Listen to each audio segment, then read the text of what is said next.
2 साल पहले। अरे जल्दी करो माँ, सब वहां आ गए हैं, हम ही लोग सबसे लेट पहुंचेंगे। सुभाष ने कार निकालते हुए कहा। माँ, बेटा बस आई, हनुमान अष्टक मंदिर का प्रसाद और फूल तो रख लूं। यह कहकर माँ सुभाष के साथ जल्दी से गाड़ी में आकर बैठ गई और दोनों आई क्लिनिक पर पहुंच गए। आज सुभाष के आई क्लिनिक का उद्घाटन है। काफी सारे लोग आए हैं। पूजा होने के बाद सबको प्रसाद और मिठाई बांटी गई। वो आज बहुत खुश था क्योंकि आखिरकार उसका सपना पूरा हो गया।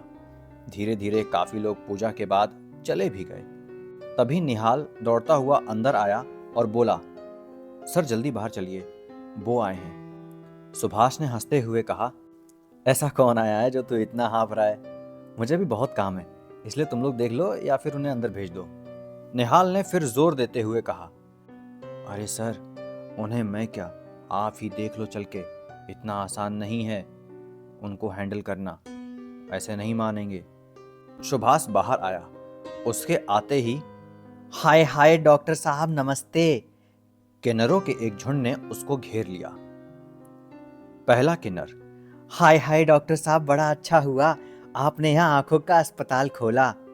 दूसरा किन्नर बोला, अरे बड़ी जरूरत थी यहाँ पहाड़ों पर, बड़ी दुआ मिलेगी आपको। तीसरा किन्नर बोला, हम बधाई देने आए हैं, अरे सखियों नाचो गाओ। अरे अब्दुल खड़ा क्यों है रे, ढोलक क्यों नहीं बजाता? देख डॉक्टर साहब हमारा नाच देखेंगे। सारे किन्नर ताली बजा बजा के नाचने लगे। सुभाष ने सबको रोकते हुए कहा, अरे बस करो आप लोग, ये लो 500 रुपए और जाओ यहां से। पहला किन्नर, हाय हाय ये क्या डॉक्टर साहब, 500 रुपए तो हम लोग भीख में भी नहीं लेते।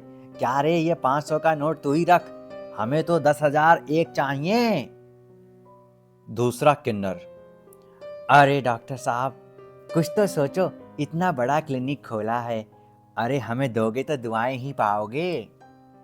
यह कहते हुए सारे किन्नर एक साथ ताली बजाने लगे और सुभाष के चारों ओर घूमने लगे, पर वो नहीं माना और बोला, तुम लोगों को एहसास भी है कि कितनी मेहनत लगती है पैसा इकट्ठा करने में, लेकिन तुम लोग क्या जानो, बस यहां वहां नाच के लोगों को लूटते हो, मेहनत करना तुम क्या जानो। यह सुनकर किन्नर गुस्सा हो गए और बोले, हाय हाय इसके तेवर तो देखो, हम तो साहब को साहब कह रहे हैं और ये, हम तो बड़े आराम से मांग कर खाते हैं, अपनी जिंदगी बड़े आराम से जी रहे हैं, तू भी क्यों नहीं बन जाता हमारे जैसा, आजा हमारी टोली में, वैसे भी तेरे जैसे बांके मर्द की जरूरत है हमारी टोली में, अरे नहीं देना तो मत दे रे, बेकार की बातें मत कर। सखियों चलो, ये तो हमारी तरह है बेचारा, इसके पास भी कुछ नहीं है। सारे किन्नर जोर जोर से ताली पीटने लगे और हंसते हुए जाने लगे। सुभाष का दिमाग गुस्से से फटा जा रहा था, लेकिन उसने कुछ नहीं कहा और वो लोग बड़बड़ाते हुए चले गए। सुभाष का कुछ ही महीनों में बड़ा नाम हो गया और क्लिनिक बहुत अच्छा चलने लगा। 3 महीने बाद आई क्लिनिक में, डॉक्टर साहब मेरी दीदी को बचा लो, आज सुबह से इन्हें कुछ साफ नहीं दिखाई दे रहा है, कल सोई थी तो ठीक थी, ना जाने रात में क्या हो गया, कह रही थी मुझे कुछ नहीं दिखाई दे रहा है, एक किन्नर ने गिड़गिड़ाते हुए कहा। सुभाष ने उठकर देखा और बोला, ओहो तो तुम हो, क्या बोला था तुमने उस दिन कि मैं तुम्हारी तरह हूं? हाँ? किन्नर, अरे डॉक्टर साहब वो सब तो हमको मजबूरी में कहना पड़ता है, हमारी आदत है, वरना खुशी खुशी हमें कौन पैसे दे देता है, हमारी रोजी रोटी यही है, आप लोगों की खुशियों में नाच गाकर जो पैसा मिल जाता है उसी से पेट पालते हैं। सुभाष, वो सब मैं कुछ नहीं जानता, तुम लोग अभी के अभी यहां से निकल जाओ और कहीं और दिखाओ जाकर, मैं तुम लोगों का इलाज नहीं कर सकता। किन्नर शीला और अब्दुल के बहुत कहने पर सुभाष मान गया और उस किन्नर के पास गया जिसकी आंखों की रोशनी कम हो गई थी। सुभाष, तो क्या नाम है तुम्हारा?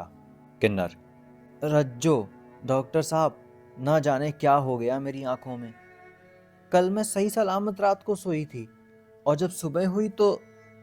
यह कहकर रज्जो जोर जोर से रोने लगी। सुभाष, तुम्हें तो पैसों पर बड़ा घमंड था, अब अपने यही पैसे लेकर चली जाओ यहां से। रज्जो जोर जोर से रोने लगी और माफी मांगने लगी। तभी शीला और अब्दुल भी हाथ जोड़कर बोले, मान जाइए ना डॉक्टर साहब, आप लोग तो भगवान का रूप होते हैं। अरे गलतियां तो हो जाती हैं, माफ कर दीजिए। सुभाष मान गया और रज्जो की आंखें चेक करके बताया कि इनका आंख का ऑपरेशन करना पड़ेगा। लेकिन ये हुआ कैसे, ये समझना मुश्किल है। इनके ऑपरेशन में लाखों का खर्चा आएगा, लेकिन उसके बाद भी कुछ कहा नहीं जा सकता कि ये पहले की तरह देख पाएंगी या नहीं। रज्जो बोली, डॉक्टर साहब, आप जितने बताएंगे उतने पैसे दे दूंगी, लेकिन मेरी आंखें ठीक कर दीजिए। शीला और अब्दुल एक दूसरे को देखने लगे। सुभाष यह कहकर अपने केबिन में आ गया। तभी अब्दुल केबिन में आया और बोला, डॉक्टर साहब, इनकी आंखें ठीक तो हो जाएंगी ना? सुभाष, देखिए, हम पूरी कोशिश करेंगे कि इनकी आंखों की रोशनी पहले की तरह आ जाए, पर मैं पूरी तरह से कह नहीं सकता। अब्दुल, डॉक्टर साहब, इसमें कितना खर्चा आएगा? सुभाष, 3 से 4 लाख तक का। तभी केबिन में शीला आई और अब्दुल की तरफ इशारा किया। अब्दुल ने धीमी आवाज में कहा, रज्जो ने आपकी इतनी बेइज्जती की और फिर भी आप मान गए। सच में आपका दिल बड़ा है, वरना उस मुंह फट रज्जो को तो कोई और डॉक्टर दूर से ही भगा देता। सुभाष ये सुनकर अपनी बेइज्जती याद करने लगा और अपने दांत पीसने लगा। तभी शीला बोली, डॉक्टर साहब, आप चाहें तो अपना बदला ले सकते हैं। सुभाष आश्चर्य से दोनों की तरफ देखने लगा और दोनों सकपका गए। सुभाष ने कुछ सोचकर कहा, बदला? कैसे? अब्दुल, आप ऑपरेशन से मना कर दीजिए, ये सारी उम्र अंधी रहेगी तो अकल ठिकाने आ जाएगी। तभी शीला बोली, या फिर आप ऑपरेशन के 6 लाख ले लो और ऐसा ऑपरेशन करो कि इसकी रोशनी बिल्कुल ही चली जाए, और फिर 3 लाख आपके और 3 लाख हमारे। सुभाष कुछ मुस्कुराया और बोला, दूसरा वाला ऑप्शन ज्यादा सही है। यह सुनकर शीला और अब्दुल भी मुस्कुराने लगे, लेकिन केबिन के बाहर बैठी रज्जो सब सुन रही थी। ये सब सुनकर उसका खून सूख गया, लेकिन वह घबरा भी गई। उसे यकीन ही नहीं था कि उसके अपने उसके साथ ऐसा करेंगे। वह समझ गई थी कि ये दोनों उसको मारने का प्लान बना रहे हैं। वह जल्दी से बचते बचाते हॉस्पिटल से भाग गई। निहाल ने उसको पूछा और रोका, लेकिन वह नहीं मानी। उसके बाद रज्जो कभी कहीं नहीं दिखी। तो ये थी आज की कहानी। ऐसे ही अलग अलग पार्ट्स में हम ये कहानी लेकर के आएंगे, क्योंकि ये कहानी काफ़ी लंबी है। इसको एक ही वीडियो में कंप्लीट करना हमारे लिए और सुनते वक्त आपके लिए मुश्किल हो सकता है। तो बने रहिए हमारे साथ इस सीरीज़ में। हर दिन कुछ नई, कुछ क्रिएटिविटी के साथ हम इस कहानी को पेश करेंगे और इसको अंत तक कंप्लीट करेंगे। कहानी पसंद आई हो तो लाइक कीजिएगा, कुछ मन में बात हो तो उसे कमेंट के ज़रिए बताइएगा। बने रहिए हमारे साथ। अद्भुत चैनल आप सबके मंगल में होने की कामना करता है।